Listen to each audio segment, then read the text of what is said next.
ఒక విషయాన్ని గురించి కెమెరా ముందు ఎలా వాడాలి, థంబ్నెయిల్ కోసం టైటిల్ ఎలా తయారు చేయాలి, స్టిల్స్ ఎలా ఇవ్వాలంటే, ముఖ్యంగా ఎలా మాట్లాడాలి కెమెరా ముందు, కంటెంట్ ఎలా తయారు చేయాలి అంటే, ఇప్పుడు మనం ఏం చేస్తాం, ఆడియన్స్ని దృష్టిలో పెట్టుకునే కదా ఎవరైనా కంటెంట్, టైటిల్, వీడియో క్రియేట్ చేయడము, రాయడము, మాట్లాడడము చేస్తారు.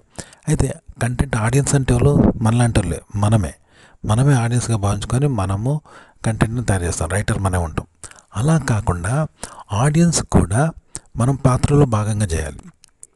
ఆడియన్స్ అనేవాళ్ళు కథలో భాగంగా ఉంటే వాళ్ళ ముందు నువ్వు ఎట్లా చేస్తావు, వాళ్ళ కోసం కథ ఎట్లా రాస్తావు, వాళ్ళ కోసం థంబ్నెయిల్ ఎట్లా తయారు చేస్తావు, వాళ్ళ కోసం ఫోటో ఎట్లా దిగుతావు, ఆ విధంగా దిగనమాట.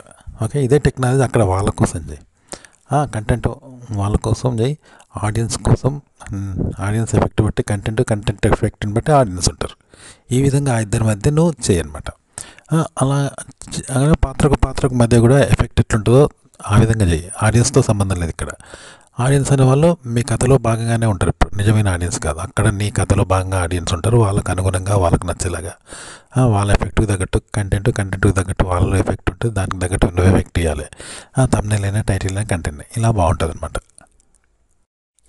ఒక విషయాన్ని అంటే ఒక ఆర్టికల్లో చదివి కానీ, వేరే వాళ్ళ వీడియో విని కానీ దాన్ని ఎలా మాట్లాడాలి కెమెరా ముందు, దాని గురించి డిస్కస్ చేయాలంటే, మీరు ఉదాహరణకి ఒక మనిషి ఉన్నాడు కదా, మనిషిలో ప్రాణం పోతే ఏముంటుంది, శవం మిగులుతుంది. ఆ శవంకు విలువ లేదు, ప్రాణం లేదు కాబట్టి. కానీ కేవలం ఆ శవంలో ప్రాణానికి అతీతంగా నరాలు, కండరాలు కదిలితే, ఆలోచన ఏదో కదిలినాయి, కండరాలు, నరాలు యాక్టివేషన్ ఉందనుకో, అందులో ఉంటే ఎట్లుంటుంది, ప్రాణానికి అతీతంగా జరుగుతూలా ఉంటుంది.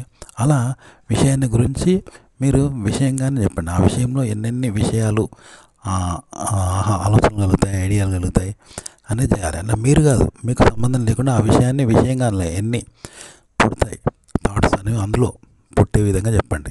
మీరు అనేది ప్రాణం అయితే మీరు ఉండకూడదాడ, అలా చెప్పండి. రెండోది, ఒక శవం ఉంది, ఆ శవంలో ప్రాణం వేరైంది, అప్పుడు శవానికి విలువ లేదు. కానీ ప్రాణం అంటే ఆత్మలో ఎన్నో ఆలోచనలు, భావాలు కలుగుతాయి కదా. అలా ఒక విషయాన్ని మీరు చదివి, ఆర్టికల్ చదివి కానీ, వేరే వాళ్ళ వీడియో విని కానీ మీలో ఎన్నో థాట్స్, ఐడియాలు కలుగుతూ ఉంటాయి కదా, జెన్యున్గా మీ సంబంధం లేకుండా మీలో కలుగుతూ ఉంటాయి చూసినావా. అవన్నిటిని కూడా మీరు అలాగే మాట్లాడండి, అలా కూడా మాట్లాడచ్చు. ఇలా మాట్లాడినా కూడా మీరు విషయాన్ని గురించి మీరు డిస్కషన్ చేయొచ్చు జనంతో. ఓకే, కెమెరా ముందు ఇలా చెప్పచ్చు అనమాట. కానీ శరీరము, ప్రాణము రెండు కలిపి మాత్రం మాట్లాడకూడదు. అది కల్పించినట్టు తెచ్చిపెట్టుకున్నట్టు అవుతుంది.